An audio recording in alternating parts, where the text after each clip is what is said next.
The courtroom buzzed with an electric tension, whispers rippling through the packed rows like an incoming storm. Every seat was filled, people pressed shoulder to shoulder, their eyes darting toward the defendant's table. Rumors spread in hushed tones, each more scandalous than the last. Then, the doors swung open, and he walked in. Nathan Holloway. A name that had dominated headlines for months. He strode into the courtroom as if it were a stage, his charcoal gray designer suit tailored to perfection, his slicked-back hair gleaming under the harsh lights. His confidence bordered on arrogance, a smirk playing at the corner of his lips. As if he believed the crowd had gathered to celebrate him rather than witness his reckoning. But all eyes weren't on him for long.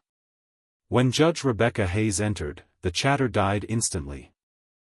Dressed in her black robe, she carried an air of quiet authority, her reputation preceding her, a judge known for her no-nonsense approach and unwavering dedication to justice. "All rise for the Honorable Judge Rebecca Hayes," the bailiff announced. The entire room stood. Everyone except Nathan Holloway. A murmur of disbelief swept through the gallery. He remained seated, casually flipping through a legal pad as though this trial were nothing more than an inconvenience. His attorney whispered something urgently, but Holloway merely waved him off.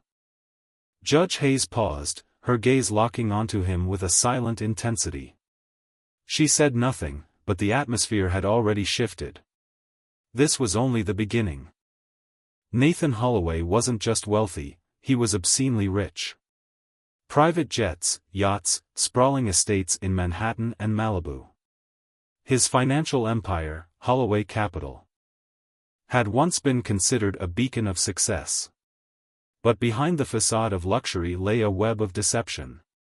For years, Holloway had preyed on hard-working families and small business owners, convincing them to invest their life savings in fraudulent schemes. Retirement funds vanished overnight. College savings accounts drained. Elderly couples left destitute. It was theft on an unimaginable scale, masked as smart business. But the walls had finally closed in. Investigators uncovered damning evidence, falsified documents, fraudulent bank statements, testimonies from former employees. The case against him was airtight. Still, Holloway remained smug. "I have the best lawyers money can buy," he had told reporters outside his Manhattan penthouse. "This will blow over." For months, his legal team delayed the trial with motions and technicalities, painting him as a misunderstood entrepreneur. But no spin could erase the devastation he had caused. The courtroom was packed daily. Among those attending was Maria Evans, a single mother of two who had lost her home after trusting Holloway with her life savings. Next to her sat James Calloway, a retired firefighter forced to live in his brother's basement after losing everything to Holloway's scams.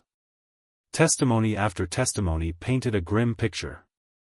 Maria's voice cracked as she described the night she had to tell her children they no longer had a home. "We slept in our car for 2 weeks," she said, tears spilling onto the witness stand. "Do you know what that feels like?" James clenched his fists as he spoke. "I spent 35 years running into burning buildings," he said, his voice thick with anger. "And this man burned my future to the ground without a second thought." Yet through it all, Nathan Holloway remained unfazed. He leaned back in his chair, scrolling through his phone, whispering jokes to his attorney. To him, these were just stories, irrelevant noise that wouldn't change the outcome he believed was already in his favor.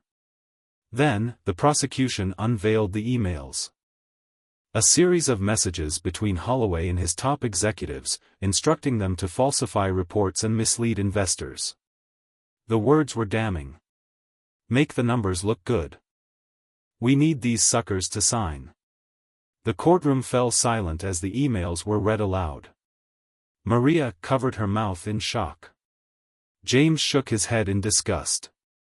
The prosecutor turned to Holloway. "Mr. Holloway, do you recognize these emails?" His attorney jumped in. Objection, Your Honor, this question has been addressed in pre-trial motions. Judge Hayes raised a hand. Overruled. The defendant will answer. Holloway leaned into the microphone, his voice dripping with condescension. Yes, I recognize them. But let's not pretend they mean what you're implying.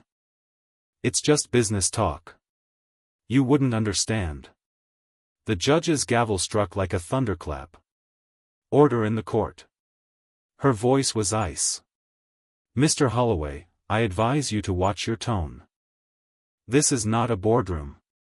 He only smirked in response. After weeks of grueling testimony, the trial came to its climax. The air was thick with anticipation. Victims filled the gallery. Their faces a mix of anger and hope. Judge Hayes took her seat.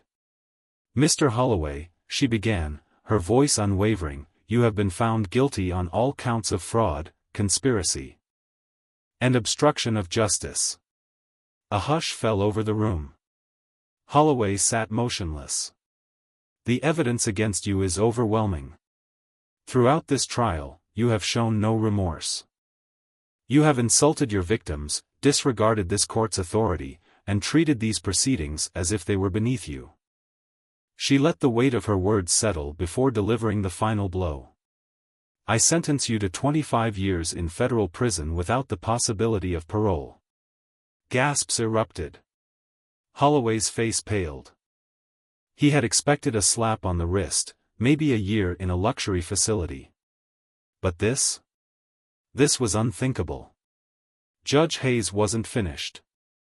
Furthermore, your assets will be liquidated immediately to compensate your victims. Every dollar you stole will be returned. A murmur of disbelief swept through the room. Maria covered her face. Overcome with emotion. James let out a breath he didn't realize he was holding. Holloway shot up from his chair. You can't do this, he shouted. I'm Nathan Holloway. You can't treat me like some common criminal. The judge remained unfazed. Bailiffs, remove the defendant. As he was led away, still protesting. The courtroom erupted in applause, a rare but fitting response to a long-overdue reckoning. Outside the courthouse, reporters swarmed. Maria wiped her tears as a journalist thrust a microphone toward her. How do you feel about today's verdict? She took a deep breath. Relieved. But no sentence will undo the damage. We're still rebuilding. But now we have hope. Judge Hayes watched from her chambers, her face unreadable. This wasn't about triumph, it was about accountability. Nathan Holloway's name would dominate headlines for weeks, but for his victims, this was more than just a news story.